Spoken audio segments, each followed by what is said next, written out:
अपने पति की निर्मम हत्या के बाद अपने मुस्कान और उसके बॉयफ्रेंड साहिल जेल में काफी बेचैन दिख रहे हैं। उनकी नींद तक हराम हो गई है, जिसके पीछे की वजह कोई ग्लानि नहीं बल्कि दोनों की नशे की लत है।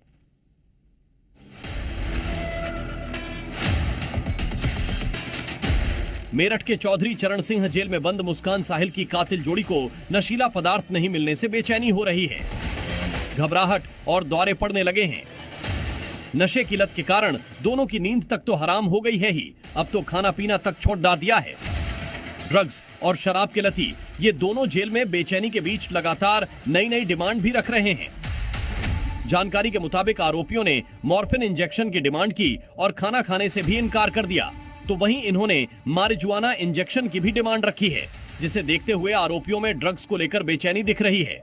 नशे से बेचैन इस कातिल जोड़ी का नशा उतारने के लिए जेल प्रशासन एक्शन में है।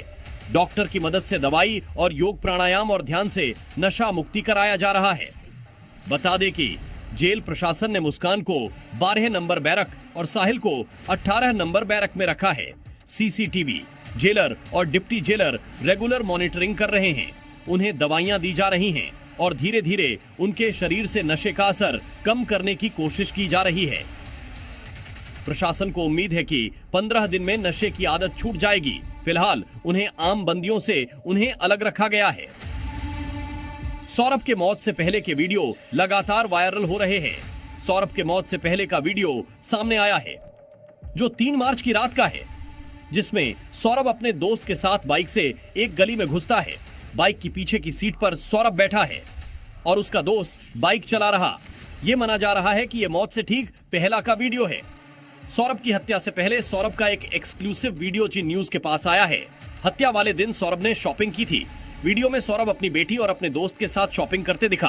हत्या से पहले सौरभ अपनी बेटी पीहू के साथ शॉपिंग करता नजर आया। सौरभ पीहू के साथ कपड़ों की खरीदारी करने गया था। उसने पीहू को उसके बर्थडे के लिए ड्रेस दिलाई थी। हालांकि सौरभ को अंदाजा भी नहीं था कि यह उसकी जिंदगी की आखिरी शॉपिंग होने वाली है। वो अपनी बेटी पीहू का बर्थडे कभी नहीं देख पाएगा, क्योंकि उसकी पत्नी मुस्कान ने उसकी हत्या का प्लान बनाया हुआ है। सौरभ की आखिरी शॉपिंग की वीडियो वहां एक सीटीवी में कैद हो गई। ये वीडियो मेरठ के शारदा रोड का बताया जा रहा है और यह वीडियो ठीक उसी दिन का है जिस दिन मुस्कान और उसके बॉयफ्रेंड साहिल ने उसकी बेरहमी से हत्या कर दी थी। ब्यूरो रिपोर्ट, जी मीडिया।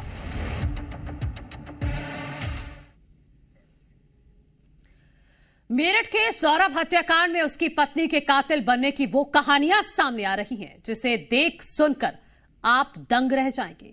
सदी की इस सबसे बड़ी हिट स्टोरी में मुख्य किरदार मुस्कान के फरेब, धोखे और ब्लैक मैजिक के हैरान करने वाले किस्से हैं।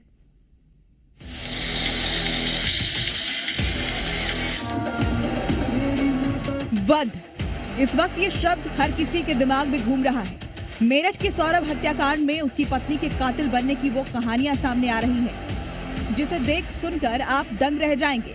सदी की सबसे बड़ी हिट स्टोरी में मुख्य किरदार मुस्कान के फरेब, धोखे और ब्लैक मैजिक के हैरान करने वाले किस्से हैं। मुस्कान ने बेरहमी से सौरभ का कत्ल किया, उसके पीछे एक दिल दहलाने वाली कहानी है। दरअसल कुछ वक्त पहले मुस्कान ने साहिल से कहा था कि सौरभ का वध तुमको करना है ये, और किस तरीके से इसको बनाया गया? ये कोई आम पेंटिंग है, क्रिएटिव आदमी के दिमाग की उपज है, या फिर आपको लगता है कि तांत्रिक? देखिए, असल में ये उल्लू साधना का साइन है, ठीक है। इसमें जो ये साइन है, ये विक्ट्री का साइन है। और ये जो नंबर है ना, ये नंबर वशीकरण के लिए, सम्मोहन के लिए, मारण के लिए, उच्चाटन के लिए प्रयोग किए जाते हैं, ठीक है। और दूसरी चीज, जो भी व्यक्ति इस साधना को करेगा तो वो बिना नशे के साधना को कर ही नहीं सकता है। नशे में रहेगा तभी करेगा। तो इस तांत्रिक क्रिया को करने के लिए नशा में होना, नशे का सेवन करना जरूरी है? जी, बिल्कुल जरूरी है। बिना स्पेसिफिक नशा, कुछ भी हैवी नशा जी। तो अभी जो एंगल सामने आया पुलिस जांच में कि जो साहिल था, मुस्कान थे, दोनों ने जब मर्डर की प्रक्रिया को पूरा किया तो वो बहुत ज्यादा नशे में थे, तो वो क्या इससे मैच कर रहा है प्रोफाइल?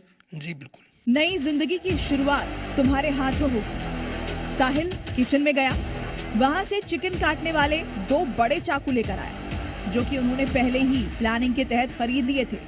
अब साहिल ने मुस्कान से कहा, ये काम तुम्हें ही खत्म करना होगा। सौरभ का वध तुम ही करोगी, मैं नहीं। मुस्कान तैयार हो गई। साहिल ने पहले चाकू पकड़ने का तरीका और शरीर में घोंपने का पैटर्न मुस्कान को सिखाया। करीब 20 मिनट तक दोनों ये सब करते रहे। कहाँ पर होती है तांत्रिक साधना? तांत्रिक साधनाओं के लिए अगर मैं बात करूं तो बंगाल और नेपाल सबसे बड़ा तंत्र वहां पे चलता है। वहां पावरफुल तंत्र चलता है और ऐसे तंत्र वहीं पे ही होते हैं। ये हमारे यहाँ पे प्रयोग होने वाला तंत्र नहीं है। तो आप ये कह रहे हैं कि ये साधना नेपाल से सीखी गई है? तो नेपाल से या बंगाल से। अच्छा, वहां के कोई गुरु रहे हों या ये खुद वहां सीखने गए हों। इसकी आमतौर पर लंबी प्रक्रिया होती है, जितनी जटिलता से आप बता रहे हैं, कोई छोटी मोटी साधना तो है नहीं? नहीं, छोटी मोटी साधना नहीं है, तो किसी योग्य और बहुत पहुंचे हुए व्यक्ति से सीखी गई है। फिर उन्होंने वहीं बेडरूम में गांजा पिया। इस दौरान साहिल बराबर मुस्कान को प्रमोट करता रहा कि ये एक अच्छा काम है, नई जिंदगी की शुरुआत है, ये तुम्हारे हाथों से ही होना चाहिए। मुस्कान भी गांजे के सुरूर में आ चुकी थी। उसने पहले कमरे के किनारे रखे हुए कूलर को ऑन कर दिया। इसके बाद मुस्कान ने चाकू अपने हाथ में लिया और सौरभ के सीने पर बाईं तरफ रख दिया। चाकू की नोक ठीक वहां थी जहां दिल होता है। मुस्कान के हाथों को ऊपर से साहिल ने अपने हाथों से पकड़ा, फिर चाकू को तेजी से सीने में घुसा दिया। सौरभ की हिचकी निकली, मगर वो पहले से बेसुध था, इसलिए चीख भी बाहर नहीं आई। खून फव्वारे की तरह तेजी से बहने लगा। साहिल रिस्क लेना नहीं चाहता था, इसलिए एक एक करके सीने में 3 बार और किए। इस दौरान भी दोनों एक साथ चाकू पकड़े हुए थे। चिकित्सक मनोवैज्ञानिक की बात कर रहे हैं कि अगर कोई एक नॉर्मल इंसान किसी की हत्या करने के बाद उसके सर के टुकड़े और हाथ के टुकड़े, शरीर के टुकड़े को लेकर कहीं दूसरे जगह जाता, अपने कमरे में रखता, कई घंटे तक रखता और ये बताता है कि वो अपनी माँ के आत्मा को खुशी प्रदान करने के लिए इसने हत्या किया। क्योंकि जिस तरीके से मुस्कान भी उसके साथ थी और मुस्कान उसकी माँ के जो आईडी है उसका नाम बदलकर उससे बात करती थी, आत्मा से बात करने की बात कही, तंत्र विद्या की बात कही गई। कहीं ना कहीं ये एंगल काफी महत्वपूर्ण हो जाता है कि उस विभत्स घटना को अंजाम देने के बाद किस तरीके से लाश के टुकड़े के साथ रहना कोई आम आदमी, आम इंसान, नॉर्मल इंसान नहीं रख सकता। इसलिए पुलिस इस एंगल से भी जांच कर रही है।